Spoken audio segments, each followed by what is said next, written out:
When you spoke to the sixth mass extinction, can you just kind of speak to what that is? It's like we all know it's Yeah. happening, but it's so far removed from so many of our worlds. Hmm. If that makes sense, where it's like, what is the sixth mass Yeah. extinction? I Is it mean, us? so the sixth mass extinction event, and I don't know how, how somebody with a bit more experience might define this, but this is the massive loss of biodiversity that we find ourselves in, that we are seeing species of insects, of bacteria, of bigger fauna and animals go extinct at an alarming and very fast rate. And this is happening in what we call the Anthropocene, this epoch of humans that have terraformed Earth in search of food in many ways. And I think that, again, you have a constellation of factors. You have an Earth that undergoes its own climate cycles, and then you have humans that have changed those climate cycles, and those climate cycles are also just changing. And so this is an event where we are seeing a massive loss of biodiversity.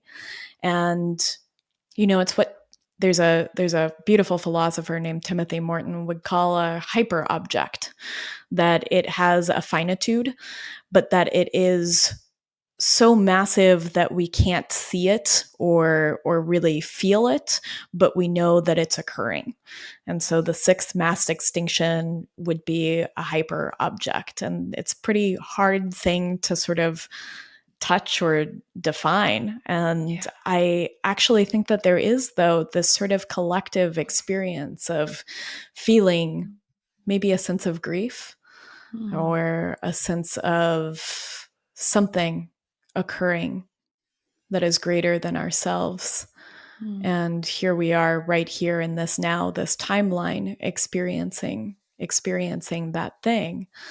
And not the first time that it's happened throughout the history of Earth either. And I think that's important to recognize. And oftentimes these mass extinction events give way to the blossoming of even more biodiversity than we ever imagined through this sort of death and decay. Yeah.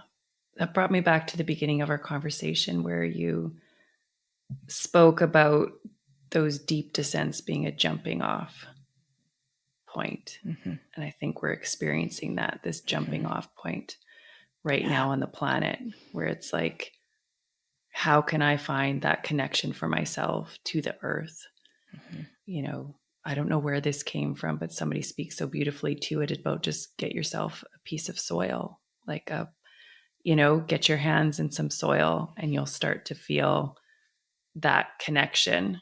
Mm-hmm. I had quite a severe health crisis over Christmas that I'm still recovering from. And in that, my friend sold me her worm farm.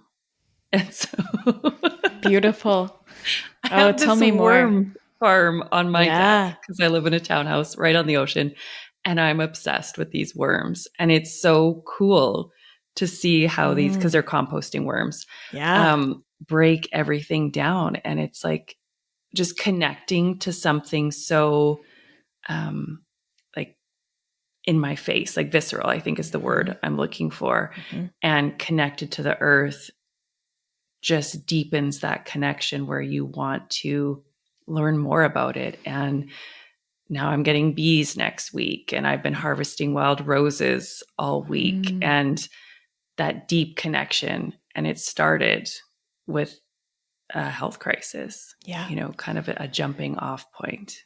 It And it often starts in the descent, right? Into the descent into the unknown, into these big and difficult things. And I think to use the earthworm, here you have this beautiful metaphor for decomposition, that an earthworm can take the constituent components of something and turn it into something else, to transform it into something even more fertile, right? And I think that we are in that space of transformation where there is a lot of potential.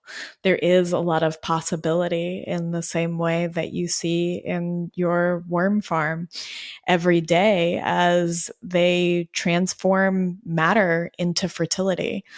And that is part of, I mean, they earthworms in the soil, right? They break down rocks and liberate some of these minerals for the mineral cycle. And their castings become some of the most nutrient dense material for growth. And I think that we can find a lot of ourselves in these metaphors of descent, and in that act of going outside and grabbing just a handful of soil and marveling at the idea that it contains billions of microorganisms, that it contains tens of billions of viruses. And so there are more viruses in that handful of soil than there probably are stars in the sky. And so what does that say about descent? Yeah. Yeah. We can learn so much from worms and Mm-hmm. from bees and just all Mm-hmm. from nature about how to Yeah. live in a Yeah. really And beautiful way. and we are nature, right? Mm. One of the fathers of quantum physics, Werner Heisenberg, said we cannot speak of nature without also speaking of ourselves, right? We are inextricably linked to this thing. It is not outside us, it is inside and a part of and interpenetrating us at all Mm. times, and us with that. Yeah, we can't forget that. And that's part of our journey to reconnection. Mm-hmm. I think so.